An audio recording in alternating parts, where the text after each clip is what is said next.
তাহলে কি বলাই যায় যে দাগি রীতিমতো উড়ে গেল মেগাস্টার শাকিব খানের চাপে বা দবদবায়?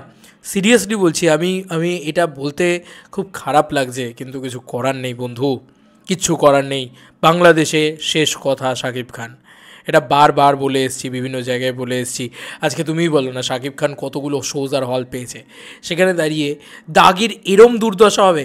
সিরিয়াসলি আমি কোনোদিন প্রিয়তমা যখন সুড়ঙ্গর সাথে রিলিজ করেছিল, তো সুড়ঙ্গর কিন্তু এত দুর্দশার হয়নি, এরম দুর্দশা হয়নি। দাগির যে দুর্দশা হলো, দাগির হল লিস্ট এসছে, ইয়েস, দাগির ফার্স্ট উইকের হল লিস্ট এসছে, এবং theatre list week 1। Shihab Shahin পরিচালিত আফরান নিশো ও তমা মির্জা অভিনীত দাগি সিনেমার এক সপ্তাহের সিনেপ্লেক্স সহ মাত্র 14টি হল পেয়েছে। কোনো মানে হয়? শাকিব খান যেখানে 140টা হলের কাছাকাছি নিয়ে নিচ্ছে, সেখানে মাত্র 14টা হল, এবং বাকি সিনেমাগুলোর অবস্থা প্রচণ্ড খারাপ।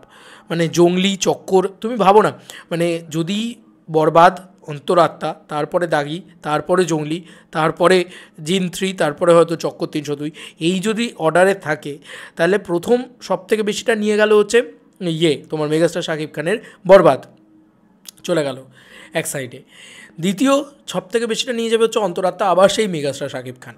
কিন্তু এবার ফাইনালি তৃতীয়তে আছে হচ্ছে দাগি। দাগির যদি এইরকম 14টা মোটে হল পায়, একটা ছবি কি পারফর্ম করবে, কোথায় পারফর্ম করবে? মানে একটা ছবির কি ব্যবসা, জীবনে টাকা তো উঠবে, সেই ছবিটার যে বিনিয়োগের টাকা, সেটা জীবনে উঠবে সম্ভব? তোমরাই বলো বন্ধু, তোমরা আমাকে বলো জাস্ট, আমি নিজে বুঝতে পারছি না সিরিয়াসলি। আমি এতটা ক্ষতিও কিন্তু কোনো বাংলা ছবির চাই না, সিরিয়াসলি বলছি। মানে নিশ্চয়ই হল মালিকরাও কেন দিচ্ছে না, তারাও চাইছে, সবাই চাইছে মেগাস্টার শাকিব খানকে নিয়ে বিজনেস করতে, কারণ মেগাস্টার শাকিব খান শেষ কথা, এটা তো মানতেই হবে। তো এরকম একটা পরিস্থিতি দাঁড়িয়ে খুব খারাপ লাগছে, আমি এই কথাটা বলছি, খুব খারাপ লাগছে।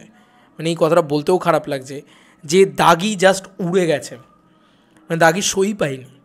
তাহলে জঙ্গলি কী হবে, জিন 3-র কী হবে, বা ওই তোমার ছবিটা চক্কর 302-এর কী হবে? 2টো হল পাবে, একটা হল পাবে?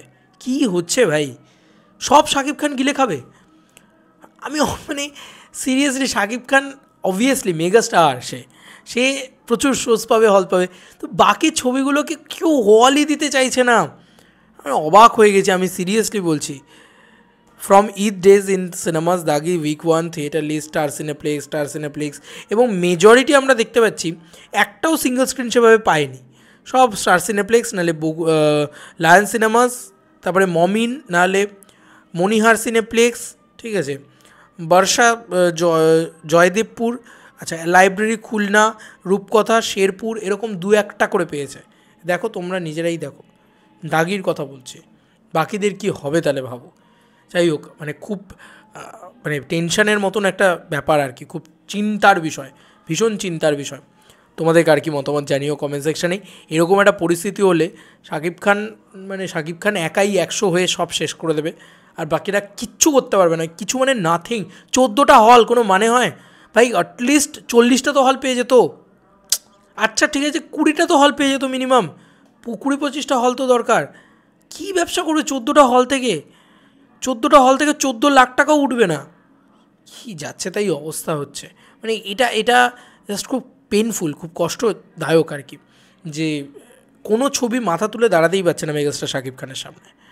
যাই হোক, এই ছিল এখনকার মতো ভিডিও। তোমাদেরকে আর কি মতামত জানিও কমেন্ট সেকশনে। চলো বন্ধুরা, নতুন কোনো ভিডিওতে দেখা হবে, বাই।